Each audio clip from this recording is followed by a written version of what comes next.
Hey guys, welcome back to the channel. This is Shenanigan, and this video is about the best jams we can use to 100% Act 6. What I'm going to do is to make one video for each chapter in Act 6.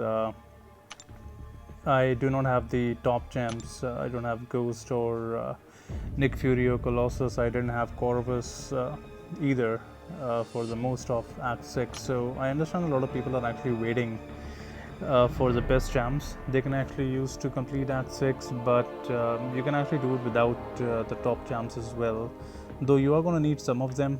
But I'm just going to go ahead and go through each chapter at a time to determine who's the best champ for each lane. I may miss one or two, but this is doable. Even without the balancing that's going to happen for Act 6, and even without the top jams. So the best thing about Act 6 6.4 is the fact that there are only 6 paths, and that's a huge improvement over Act 6.2, where we have to go ahead and do the part 10 times. This is definitely something which is good. So we're going to start with Act 6.4.1 first. The boss in this act is Iceman. This is an easy one-shot as well if you have a correct counter. I would recommend that you take a counter for Iceman at least for these parts, and the counter could be Human Torch. You can take Colossus, probably Warlock, or even maybe Sabretooth, among others. He does have extra energy damage. If you have Captain Marvel movie rammed up, she could actually go ahead and do this pass as well, because all you got to do is to first work around the first few seconds of the fight, and then you can go ahead and dodge the specials. There's not a lot going here other than Matador, where you can only gain a bar of power when the defender activates a special attack, which is good, so you can actually go ahead and gain power much sooner. And I occasionally tried to push Iceman to SP2, so there's no error in dodging the SP1. Corvus can of course do it, but I didn't have Corvus at that time. So let's just first go ahead and discuss the paths. The first two paths actually just go from here. So this is the first path. This path has nothing going on itself other than the fact that you can't really go ahead and do two attacks twice. So you can't do the same basic attack twice. You have to do like a parry medium, light medium, maybe a parry heavy or something. So this is an easy path. All you need to do to ensure that you do not bring a robot and you have something who is at least bleed immune, if not both bleed and poison immune. Colossus would work on this path. You can take any champ who has bleed immunity, because all you got to do you should just do a parry medium, light medium, or maybe a parry heavy. So Corvus doesn't take bleed damage. If you have Corvus, that is great. You can't take a robot. But Black Widow, Clairvoyant, is one of the best champions for the paths as well. You can take Korg if you like. Morningstar is good. Iceman definitely works. Emma would not work. If you can Quake, that will be great as well. So any champ basically who is immune to bleed. Omega Red would possibly the best for this path. And where's Luke Cage? Yeah, Luke Cage would also work in this path a lot. So not a lot going on this path. It's the mini boss which would be a problem here. All the gems are easily doable. This mini boss has an unblockable 25%, I believe. Yeah, so that could be a little tricky, because his SP1, we can try to dodge all the hits, but it's not something we can do each time. So that's something that you could probably get around. You may have to do a couple of revives, or maybe someone who can actually do like a huge damage, something like that. So other than that, the path doesn't have anything going. Then on the same, we have this path where what we have here is sharing is caring. That's one of the main nodes here. So anytime the attacker triggers a regeneration or a passive, the defender also gets 100% of the regeneration. Whenever the attacker is not under the regeneration buff, the defender gains a passive fury, and whenever the defender has a regen, they gain 65% attack. So all you got to do in this path is take someone who, first of all, does not regen a lot, doesn't activate regeneration at all. You will have solve mastery activated, so the defender is going to go ahead and gain the same amount of health as you do if you have the solve active, but that's not a lot anyways, so you don't have to worry about that. All you got to do is to worry about when this defender is going to get a regen buff. Like Gladiator Hull gets a passive regeneration. He has a chance to do it below 20%. Angela, whenever she loses 10% of the health, she gets a regeneration buff. Below 50%, Man-Thing gets a regeneration. So that's actually about it. If you can nullify that regeneration, that'll be great. So any nullify champ here will do. There's not a lot going on with this X23 either. So just you can't really go ahead and reverse the regen. You can do it for the rest of the path, and there's a Pelfers. So this path is also easy. I would recommend take any jam that can nullify, or if you can get around, not trying to block when there's a regen active on the champ, that will actually help. Okay, so for the next path, we have to first fight this Deadpool, who has no nodes other than these global ones. On the left here we have Do You Bleed? Yep, Do You Bleed and Bleed Vulnerability. Now this will actually be good if you have champs that can bleed a lot, but that's not what you have to do here, because if you have someone who puts in a lot of bleed debuffs, this double determination is going to go ahead and increase the power rate a lot.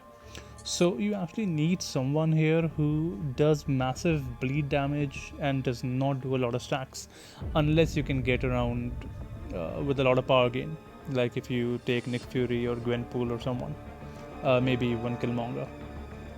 So again, not a lot going on this path. The Gwenpool doesn't have anything special either.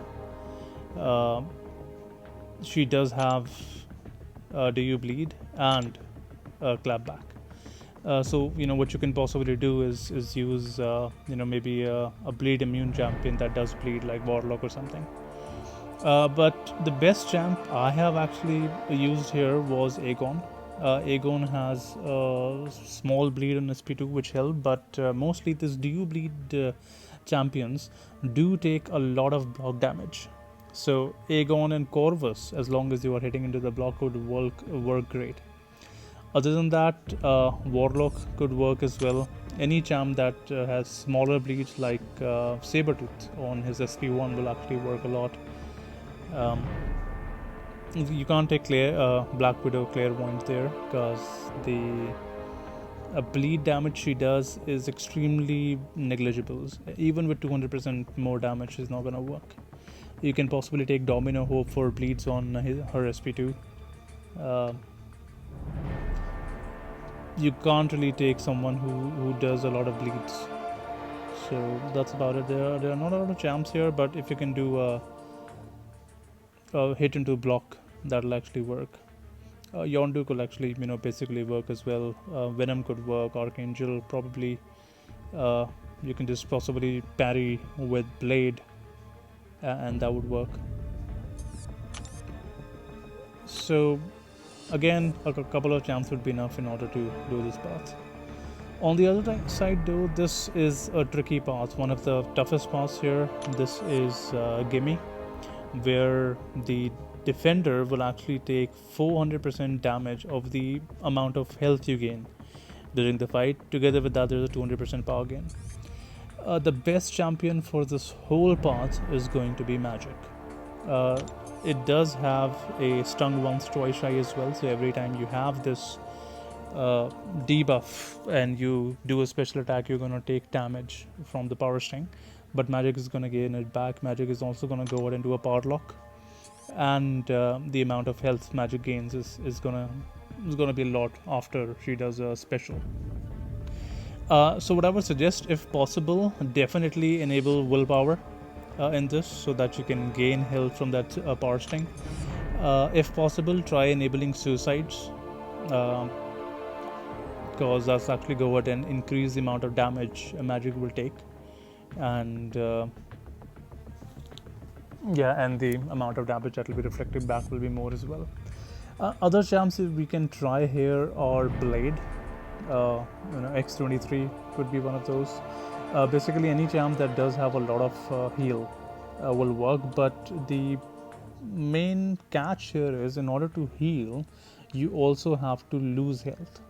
You might have to take a few parries, and the heal has to be reliable. If you have a magic, you don't have to R5 her, an R4 magic will work as well. I did the whole path only and only with an R4 magic, other than this mini boss here. Now, this is a mini boss which has given a lot of trouble to almost everyone, and the way to get cheese out of him is Nick Fury. Now, if you don't have Nick Fury, this is going to be tough. Together with the nodes, it also has Spectre. So, occasionally if you think about healing, you might even lose health. And he also gains power every time there's a buff that is removed or expires. So even if you have dexterity, that will actually give him power as well. And he has 200% power gain too. So there's one champ in particular which helped me a lot with this fight, and that was someone people usually just take up for prestige, that is Phoenix. This is exactly where my Phoenix was when I used her on this path. Maybe a lot of you have an R5 SIC 200 Phoenix for prestige. And she did help me a lot in a couple of other paths. So the thing about Nick Fury is that the precision charge is only one, and if you lose it, you lose it. If you are not able to go ahead and cheese that fight in the first go, you're lost. But with Phoenix, you can do it multiple times. There's no persistent charge here. And if you have higher sig, the amount of health she gains it's actually going to be more if you have a higher ranked up Phoenix as well. I did it with an R4 with a few revives. So what I did here was, I took a Phoenix, I went ahead and pushed a few heavies so that I can get that Fury up, and page it at SP1. You would occasionally go to SP2 as well. When I have like 5 or 7 Furies, she can take it up to 10, I believe. I would go ahead and just attack into Venom the Duck. He would reach his SP3, and then he would go ahead and throw his SP3. I would lose all the health. Be careful doing that while this buff is active, the Spectre buff. As soon as the Spectre expires, you go ahead, you do that attack, get that SP3, and then she's gonna go ahead and heal, gain all the health back, based on all the Fury charges she has, and Venom the Duck is gonna go ahead and lose that much health. Because my Phoenix is only SIC 20 and rank 4, the amount of health gain was less, and I had to do like 4 or 5 revives here. If you have a high ranked Phoenix, is gonna go ahead and work best. Magic also works, but it's really tricky to get the timing out of her SP2 with the Spectre not active. It's a little tricky. Unfortunately, I could not find any other champ that could work here. Maybe Blade does, if you have taken Blade in this fight with the Ghost Rider synergy. That could make sure that the Spectre would occasionally fail to apply to you. So that may possibly work. Now we come to the third path here, and for the third path, we have to find this Venom the Duck here, and there's no global node here. I mean, no extra node other than this. And then we come to this path. Now this is one of the paths I liked because it's a unique buff, thermostat. The attacker starts the fight with 10 thermostat charges. Landing the basic attack increases the value by 1 for each blocking each hit.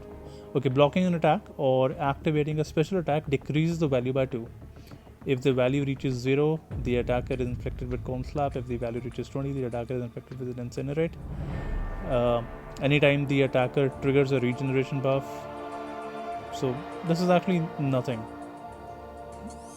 The best champ at this part is Colossus. If you have a Colossus, he's Incinerate immune, he's Cold Snap immune, so doesn't matter, you just go ahead and fight normally. Other than that, any champ who has Incinerate immunity can work on the soul path, because you're basically going to go ahead and do a lot of basic attacks and very less special attacks, so it's very likely that you will go to 20 thermostat charges and very unlikely that you'll go to 0. For this champ, I only use Doom because of the fact that I could go ahead and gain power and control his power a bit. What you need to be wary about is this champ here. Massacre has this ability inbuilt. If the Incinerate fails to apply, then you are going to go ahead and take energy damage, and that does apply to thermostat. So while fighting Massacre, you have to fight very carefully. You have to ensure that you do a couple of basic hits and block a few attacks, so that the value also decreases by 2. So you do not reach 20, otherwise you're going to go ahead and take a lot of energy damage. You can take, of course, Human Torch here, activate the pre-fight ability, and take down this Mephisto. Void would also work here though. If you only have one pre-fight ability of Human Torch and you are taking, saving it for Iceman, don't use it on Mephisto. Maybe take a Void. The mini boss here is Luke Cage and stun vulnerability. So do not stun him. If you stun him, 100% of the damage will be reflected back to you, and he takes 200% more damage when he's stunned. You just gotta have to intercept him a couple of times, and that's it. There's nothing big here.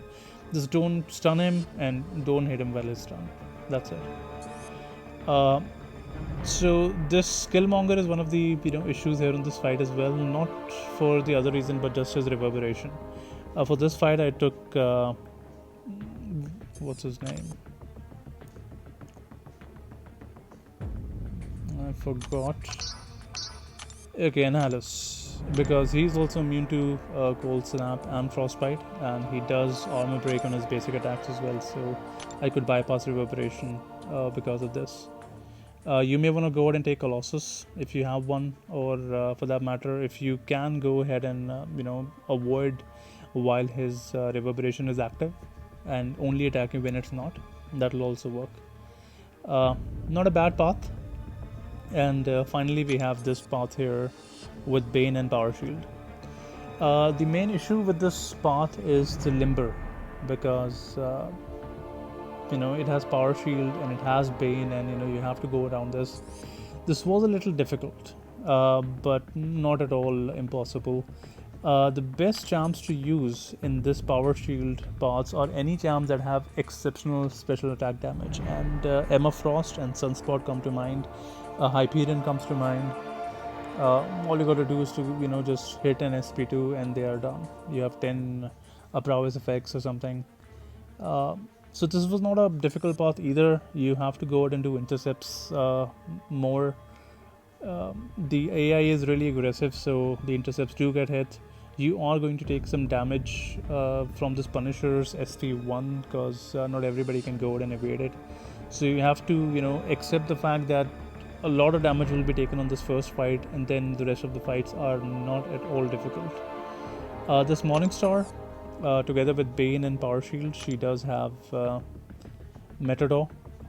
When she activates a special attack, then you gain power, and if they receive a debuff, they're immune to, they gain power. So again, Colossus works here, maybe Corvus works here. Corvus is possibly one of the good things on this path as well. You gain 1 charge already from this mutant here, and there's actually no other charge you can gain in this fight, can you? No, nothing else, right? Emma Frost does work here with this Morningstar as well, and I mean, the bleed damage for this Emma Frost is not a lot either. If I remember correctly, I think I took Warlock on this particular fight. But then again, this chapter is really straightforward. Yes, you do need some specific jams, but not exactly the jams that you believe that can be used in this path. You can do it without those jams as well. And finally, the Iceman boss. Not at all anything going with this particular path. You all need is an immunity from cold snap, or and that's it. Actually, nothing else. You can dodge his SP1 and SP2. He's a straight one shot, unlike, of course, some of the other bosses in 6.3. So that is about it. This 6.1 video was only about some of the champs we can use. If there are any other champs you believe can actually do it, do let me know in the comments.